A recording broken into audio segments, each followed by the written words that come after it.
Hey folks, welcome back. My name is Cyrus Davis, and I have another deck profile for you. This time on Dragapult Charizard. This is probably my second choice heading into Milwaukee Regionals this weekend. I think I'll have a video going up on my first choice tomorrow or the day after. But this is a deck that I played to Atlanta. I really liked it. I think that if you are curious about how my Atlanta run went, I actually have that on my TikTok. I sort of updated live round by round as I was going, so you can find out how all my games went there. But my Atlanta run was not everything that I wanted it to be, mostly just because games were taking too long. I had one tie because my opponent made a gentleman's agreement on prizes, and we ended up still being even on prize cards at the end of turns, so we just tied. And then we had I had one gentleman's agreement where my opponent was one prize ahead at the end of turn, so I scooped it up.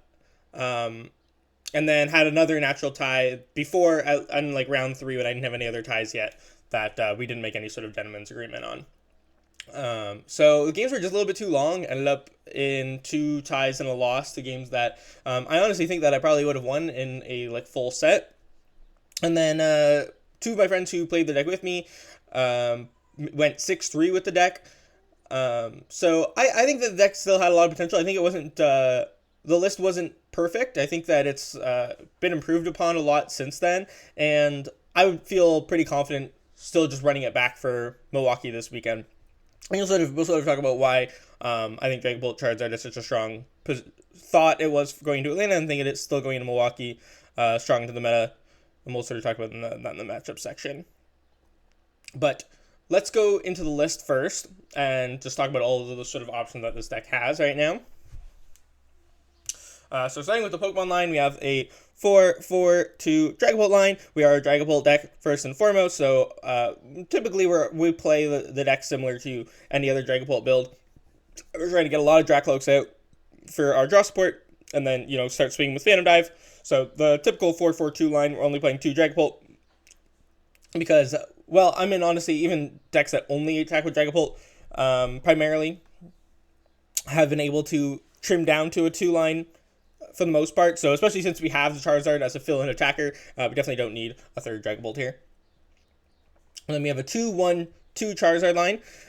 So Charmeleon is something that I haven't been completely sold on. I'm still honestly not completely sold that is necessary, but that is something that is a recent addition to the deck for me. Jackson Ford, who made day 2 at Atlanta with Pulsar, swears by it, and there was a Pulsar list in Top 32 at Seville Special Event that played it.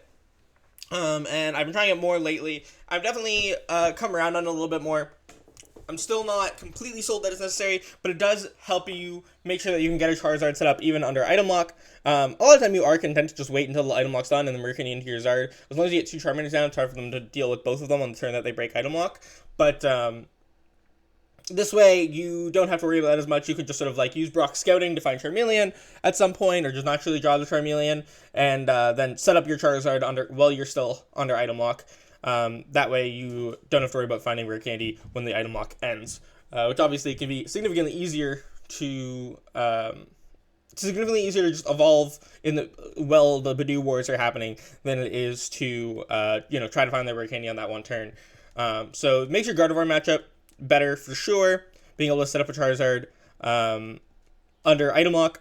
That way you already have a Charizard ready when they start attacking, so it makes it easier to find the knockout Gardevoir plus Unfair Stamp play, or whatever it may be that you're looking for when you get the Charizard out. But Charizard just adds so much to this deck. I mean, primarily it's twofold, right? So it adds the energy acceleration with Infernal Rain, and this replaces Crispin, EXP Share, all those other cards that Dragapult uses to make sure that it gets its energy.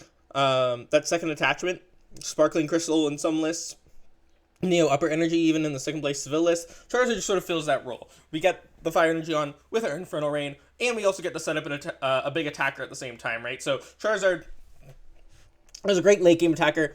Gives Dragapult those damage thresholds that it normally doesn't have access to, allows us to one-shot more things, allows us to threaten to one-shot other Dragapults or Charizards, and allows us to get through things like Terrapagos EX or our Chaladon. Our Chaladon matchup for this deck is 95-5 because of Charizard. I actually, my initial testing went like 22-0 against their Charizard and was just like struggling to even lose a game. But Charizard also improves your Goldengo matchup a lot.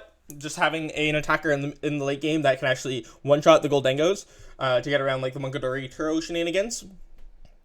And then, of course, even things that Charizard can't one-shot, you can use Phantom Dive to set up a little bit of damage on stuff to put them in one-shot ranges. Like, when you go, like, Phantom Dive in the mirror and put, like, 30-30 on your opponent's Drakloaks, that puts them in a, like, pretty awkward spot where now they can't even go down to, like, 2 prize cards. Otherwise, Burden Darkness will be knocking them out. I mean, even if they're ahead on prizes, they can't go ahead and go down to 3 prizes. Otherwise, they will be in range with Defiance Band as well. So, it just makes things, it gives your opponent a lot less options. I know, obviously in Mirror, you're usually trying not to go ahead anyways, you're trying to take all your prizes at once, but if anyone who's played a lot of Mirror knows that sometimes you just have to go ahead. Sometimes there are lines that you have to take where you end up, taking prizes a little bit early. And so that Charizard damage threshold threat just takes significant options away from your opponent throughout the game. 2 copies of Budew. Like any Dragapult deck, we are just trying to Itchy Pollen for the first few turns almost every game while we get set up. 1 Fezandipiti, just essential, just, have that option to draw cards, helps us pull off unfair stamp plays, helps us find our Rare Candy into Charizard on the right turns, helps us reestablish if we got board wiped. 1 of Hawlucha, just, I think, a staple in any Dragapult deck right now. There's so many 70 HP Pokemon running around without anything like Radiant Alakazam. Hawlucha's pretty much a requirement in order to, set up those numbers and, just pick off late game Hoots or Dreepies. And then I'm playing the Genesect. So this is something I didn't play on my Atlanta list. That is a recent addition as of this past month for me. And I just really like having that big boost to both the Goldengo matchup and the Mirror match. I mean, obviously, Genesect is just kind of good in general, right? You can stop Prime Catcher against the Joltik box deck, which is really, really good. But then stopping Unfair Stamp against other Dragapult decks is really, really good. And obviously stopping Energy Search Pro against Goldengo, I think just swings that matchup into your favor. I think that with the threat of Charizard to one-shot Goldengos later on and then Genesect early to make it really difficult for them to find their initial energies, I think the matchup goes from like 50-50 to like 65-35 at worst. So Genesect just a huge boost. Some of your closer matchups, even against Gardevoir, I mean, shutting down Secret Box it can be okay. Genesect just very good in general. Next we have the supporters. So 4 copies of Iono, just the best draw card in the format in any Dragapult deck right now. Usually is going to draw you a lot of cards, not going to draw your opponent a lot of cards. You want to disrupt your opponent a lot, especially in the Budew Wars. You a lot of time don't want to just research away all your items. I mean, we still play research, but Iono is definitely superior most of the time. Usually rather just shuffle, draw 6, so that we can try to dig for our Drakloaks. Then we have 3 copies of Arven. Sort of playing with the counts of this still. Definitely don't think you need 4, but 3 is still good. I mean, we still want to get that like Rescue Board turn 1 Poffin turn 1 play when we can. But we are sort of focusing more on having other supporter cards in the list for those Budew Wars. But also Arven, of course, is an out to Unfair Stamp and Rare Candy, which is also in the mid game, which is also very important. Next we have 3 Brock Scouting. Just allows us to search for 2 basic Pokemon or an evolution Pokemon. I think this is, it's just a sort of, it's more Arven's basically, right? It allows us to search for more basic Pokemon on turn 1. It allows us to do it under Budew, which is really, really nice. And then, of course, Pseudo Jacques being able to just search out Draklokes or Charmeleon or Dragapult or Charizard. Now, obviously, doesn't have as much value as Jacques in the mid to late game, but just having those, making sure that we get our basic Pokemon out is usually the most important part. So I'd rather only search for 1 evolution when I get my evolution out and have these pseudo additional copies of Arven that have more Jacques. I really like, especially, I've always, even since before pre-Atlanta, I was already, I posted like a Dragapult Dusknoir list that played 3 Brock, 3 Arven, and I just really like that count. I think that like being able to Brock under Budew is a super, super underrated aspect of the card. I think that people have really underestimated that early on in the format, and I think people are starting to realize how strong Brock is just for being able to, search out your basics under item lock. 2 Boss's Orders. We just want to do a lot of gusting. A lot of like the other Dragapult builds are even going into like 2 Boss's Orders, 2 Counter Catcher. I think the list that came second at Seville even plays like 4 Boss and 3 Counter Catcher or something like that. Gust is just very, very important in Dragapult decks. You want to bounce around your opponent's Pokemon a lot, especially if you have bad starts. You want to like try to trap things with Pollen, so you use Gusting on that. And this build with Charizard, you do go ahead more often than other builds, so Boss is important for that as well. If you like swing with a Charizard into something and then your opponent misses attack on the next turn, you need to boss around whatever they try to put in front of the Charizard. So Boss very, very important in this deck. And of course, if you only played one, it would just be really hard to find that one of Boss when you need it. Then 1 copy of Research, just another consistency supporter. I like having 1 Research. A lot of times when you go for like candy plays, you end up like Ultra Balling away a lot of cards. You Rare Candy, get your Charizard out, and then you like have a pretty small hand. So Research just tends to lend itself to pushing for really, really big turns, especially if you want to try to like pull off a big play like getting Rare Candy Charizard and getting your Dragapult out in the same turn. Research just allows you to dig the deepest. Also, a nice draw supporter under Ultra Ball unlock if you have a lot of dead items in your hand like Poffins and Nest Balls and stuff and just want to dig for Drakloaks. Research is very nice for that as well. Next we have the items. For Buddy-Buddy Poffin, of course, we just want to get our basics out as consistently as possible. 3 copies of Ultra Ball. It's pretty much the standard in decks like this. I think 2 would be too little with the fact how often you need to like Ultra Ball for your Charizard or like find your Dragapult. But 4, I think 4 would be fine, but I think you just don't have the space and don't necessarily need a 4th copy of Ultra Ball.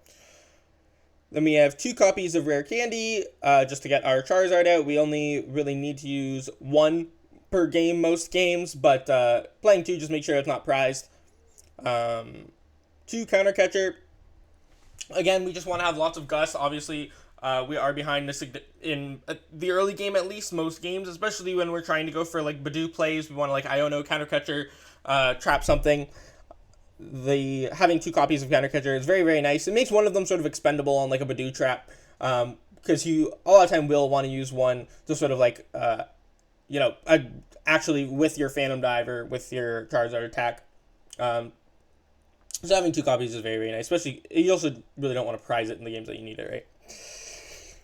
1 copy of Super Rod, just to make sure that we can shuffle some Fire Energy Charizard pieces back in if you want to set up like a second Charizard over the course of a game, or we like have a bad Research or need to make some tough discards with Ultra Ball, or have to like retreat with some of our energy. We only play 2 Psychic as well, so having Super Rod yet multiple things back is definitely very important.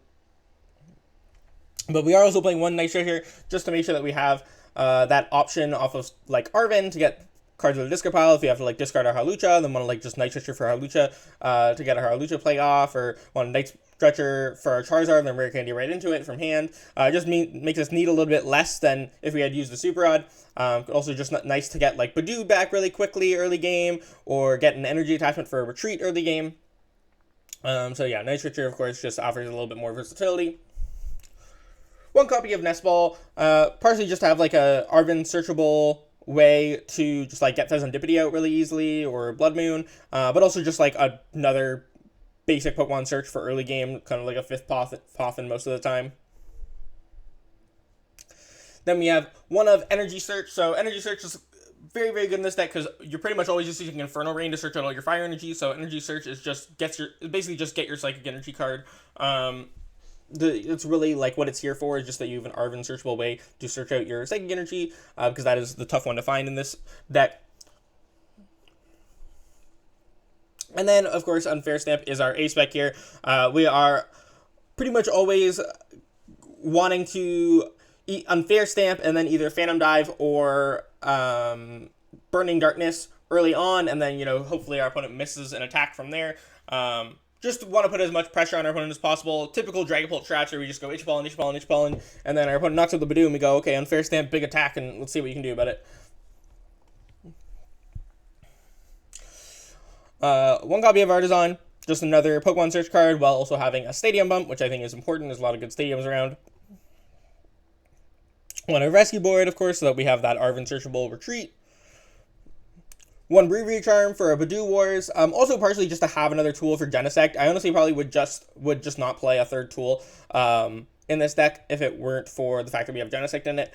But Bravery Charm for those Budew Wars is very nice, and of course can be also used to bump our Fezandipiti up. I was playing Luxurious Cape for a while, which I still like, but I think that the things that Luxurious Cape are good for just aren't that big of a threat right now.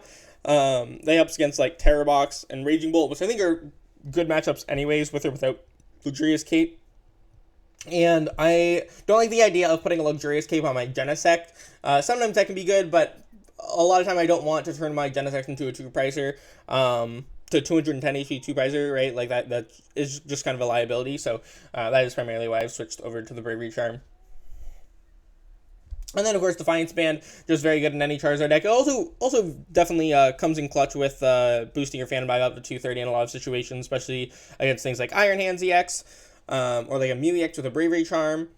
But primarily for that Charizard EX boost, getting it that plus 30 just fixes a lot of math. You know, being able to, after one prize, one-shot things like Raging Bolt and Iron Hands is very, very key. After 2 prizes, one-shotting Goldango. So Defiance Band, just a big math fixer with Burning Darkness. Then we have 5 copies of Fire Energy and 2 copies of Psychic Energy. Only playing 2 Psychic because we really only attack with Dragapult once, maybe twice a game. But we just need 1 Psychic for that. And we have the Energy Search as well to search that. We have Super Rod and Night Stretcher if we need to get them back. So just make sure that it's not prized, basically. But we also want to have more than one way, like a couple of outs off of like Recon Directives to find our Psychics under item lock. And 5 Fire Energy just basically is like the nice count where we technically wouldn't have to recover any to set up like 2 Charizard plus a Dragapult. And a lot of time we'll use them early game to retreat to Budew, so we need some that are expendable for that. Or, you know, we'll need to have one to power up like a Blood Moon in the end game, like Charizard, Dragapult, Blood Moon sometimes is a route. And of course, just we might have to Ultra Ball some way, we might have to research some way. You want to be able to, you know, use these as discard fire a little bit. And you also just, 7 energy is a really nice count for finding energies under Recon Directive, under Itchy Pollen off of your Recon Directives. You know, most other Dragapult lists play 6 to 7, so and a lot of time that matchup comes down to who can like find a Dragapult setup plus a boss first. So having more energy is always good. I think that you could realistically go down if you need 1 more deck spot, if you need to fit something in. I was playing 2 Super Rod, no Night Stretcher, and 4 Fire, and I think that's reasonable. I think if you do play 4 Fire, then you have to play a second Super Rod to make that like work consistently. So you don't get to play the Night Stretcher in that case, but it does open up 1 more deck spot for you. So that is something that I was playing for a while, and I've just managed to find the spot for the 5th Fire Energy Night Stretcher back in. That way I get the flexibility of the Night Stretcher back. Next on matchups, though, this is what makes the deck super strong, of course, is its matchup spread, starting with Dragapult Dusknoir. You could say this matchup is closer to 50-50. For me, it has been definitely been notably favored. Maybe not significantly, like just slight edge to Poltzard. I think that the deck compositions are fairly similar. You're basically playing the same deck for most of the game, but Charizard I do think offers more to the mirror than the Dusknoir line does. Of course, I think that the only thing scary that the Dusknoir line can really offer is if their opponent gets like both Dusclops out. It'll put a lot of pressure on you that way. If they get like a Phantom Dive off quickly and wipe you off the board before you can even set up. But you can sort of play around that by just like getting your Dragapult out, or, you know, if you get first attack, that's not really like a huge concern. And even if they do that, you can usually, like, if you have Charmanders down, you can just return with Unfair Stamp plus Burning Darkness. So you have a lot of options for countering, like, a big board wipe. I mean, your Charmeleon can't be hit by Phantom Dive on the bench either, right, which is very, very nice. So I think that the matchup is fairly solid. I think that the fact that Charizard can be build up to one-shot Dragapults later in the game, and that Infernal Rain energy acceleration is actually pretty big in Mirror. I think in Mirror, that's where you're trying to like knock out like Dragapult, Drakloak in the same turn to deny energy attachments from your opponent. And having the Infernal Rain as a way to both set up another attacker in response or just get another energy onto a new Drakloak so that you can immediately respond with a Phantom Dive is very, very nice in that matchup. Genesect, of course, helps a lot as well. They usually don't have the room for Genesect, and the fact that we have Genesect in our deck means that we can't be unfair stamped, assuming we get that set up. If we put the Bravery Charm on the Genesect, then that plays around the potential of like our opponent like Dusknoir in the Genesect to use unfair stamp. So yeah, I think the fact that you can't be unfair stamp is what really like tips this matchup more into our favor, and I think that their Dusknoirs just are pretty counterintuitive in the matchup. They don't really want to be taking using their Dusknoirs to take prizes aggressively, because then they're going to be behind on like counter catchers and Ionos for the rest of the game. They would rather like try to keep the prizes even for as long as possible, and also the fact that they're using Dusknoir gives us prizes, and then they get to take prizes, but that makes our Charizard do much more damage as well if they're going for aggressive prizes rather than trying to take their prizes late game and set up for multi-prize turns. Next, we have Raging Bolt. This is like one of your best matchups. It's pretty free. I mean, Charizard just kind of sweeps Raging Bolt in general. Just the, Burning Darknesses left and right. They're going to take one prize, and then you just sort of go 2-2-2 from there pretty easily.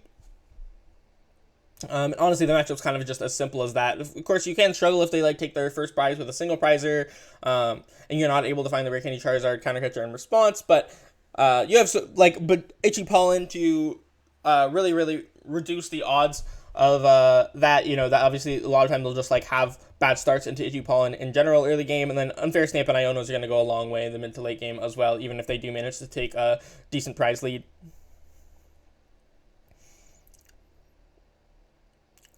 Terror Box. This is a matchup where the Charizard also comes in very handy. If our opponent gets like a big Torrential Pump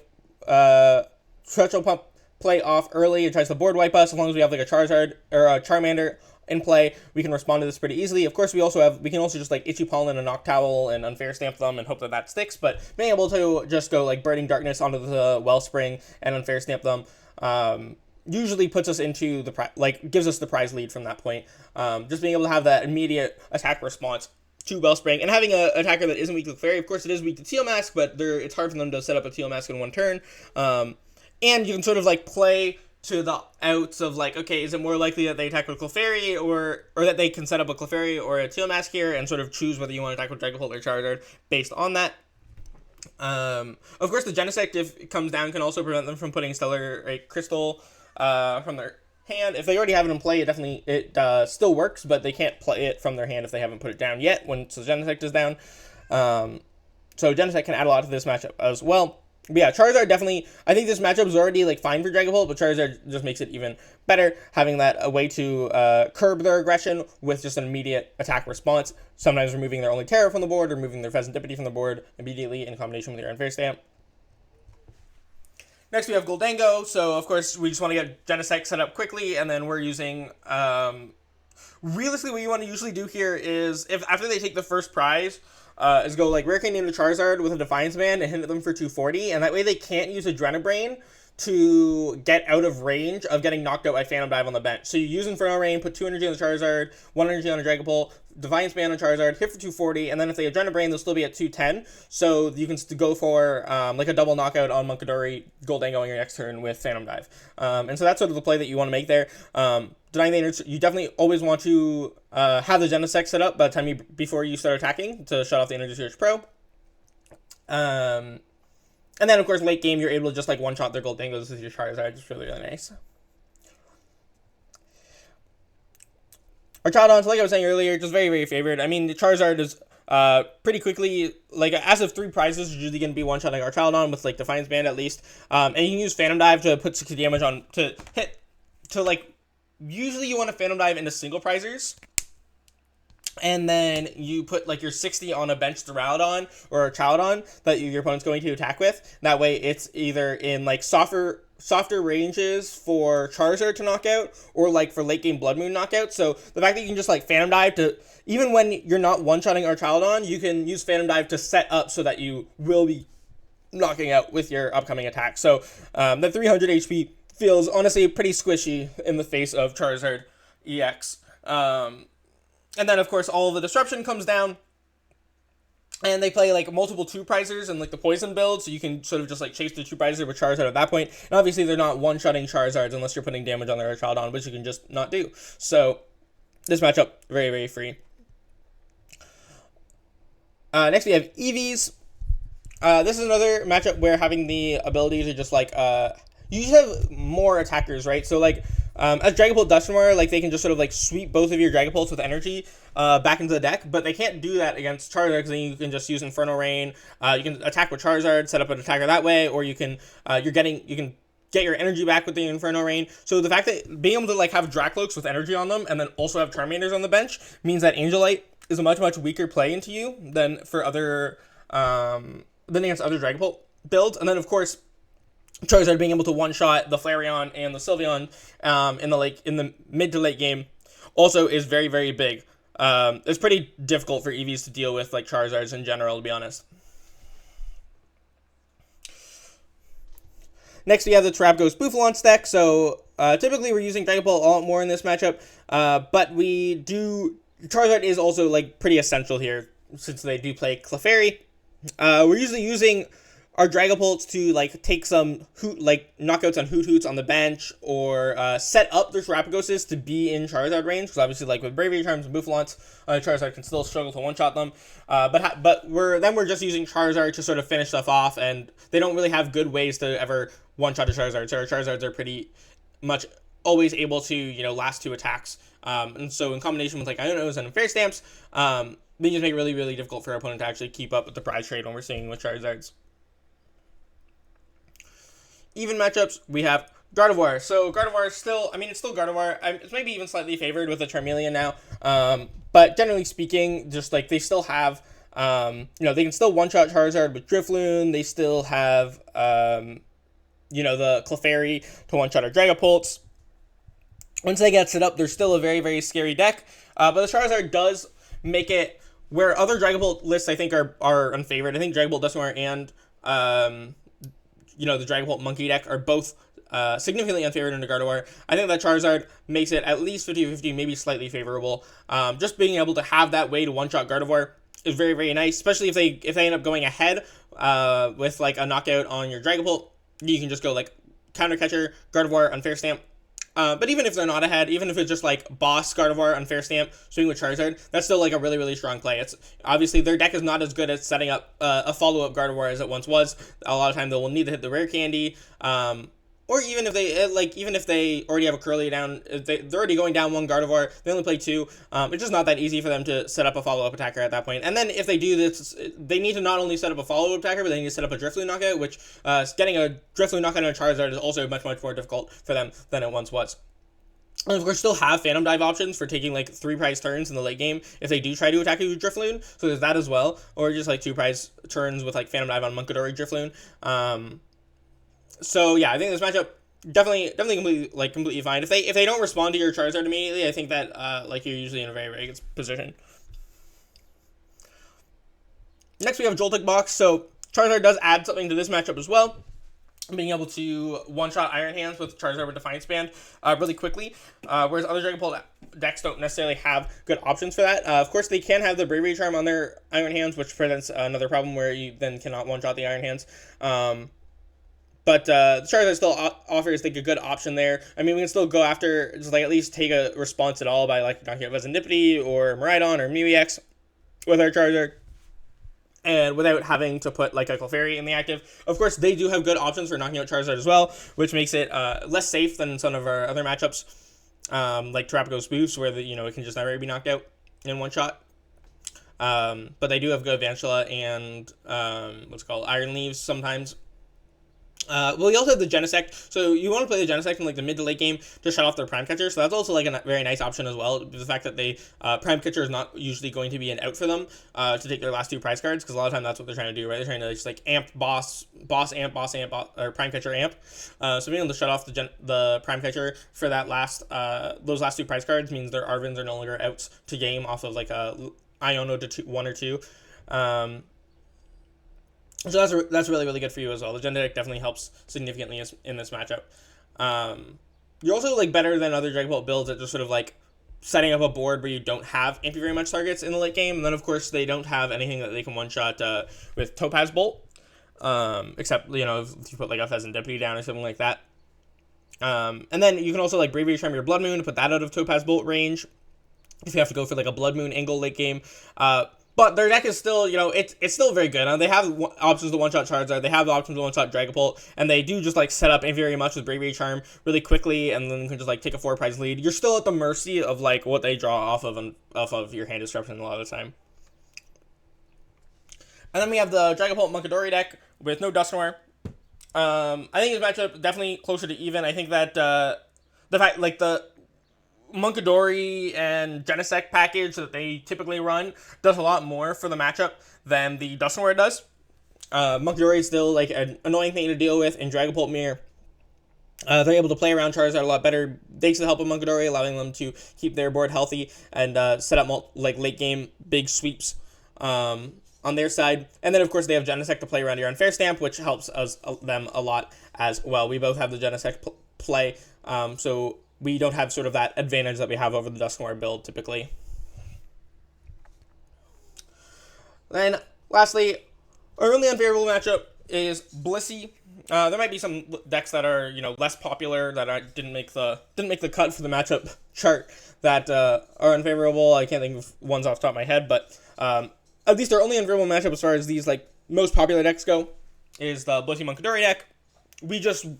I mean, with a Rigid Banded Blissey, we're just, like, almost never knocking that out. I think, like, we can get to the point of one-shotting that, right, if they have taken 5 prize cards, but, I mean, they can also just take 2 prizes for their last knockout. And then, of course, the Munkidoris are going to keep their Blisseys healthy against any 2-shot attempts or Phantom Dive attacks, so the Blissey plus Munkidori combo just does wall out our deck very, very effectively, honestly. And that's a problem. If we can get the Genesect down really quickly and stop the Precious Trolley, then we can sometimes just, like, put on enough aggression early on, and they don't have enough Munkidori set up, they don't have a good enough setup in general, that we can win that way.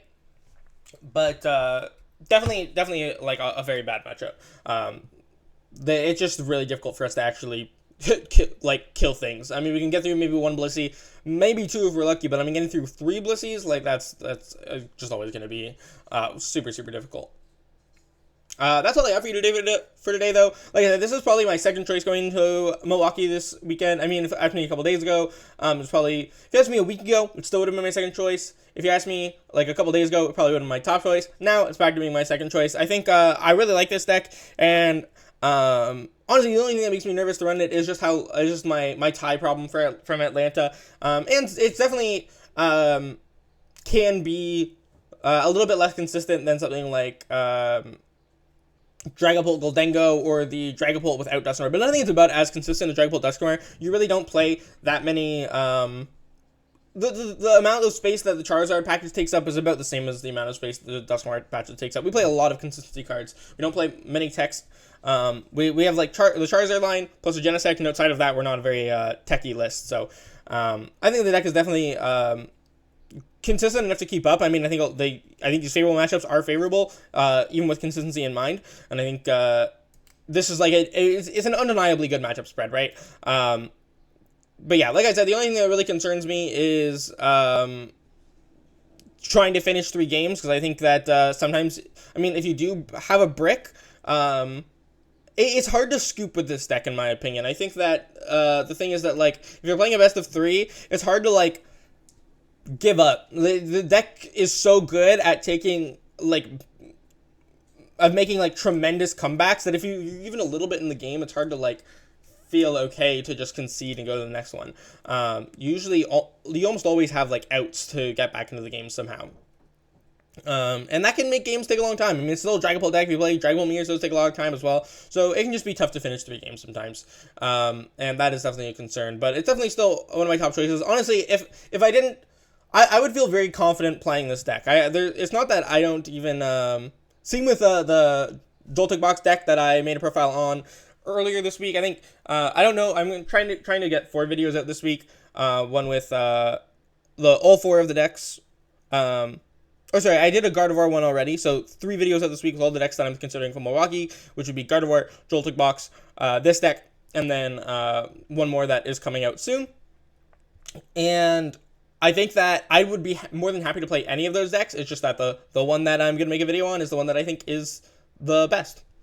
That's all, though. Thank you so much for watching. If you enjoyed and want to check out my socials, any of my other content, or my Metafy coaching, all of that will be in the link tree in the description below.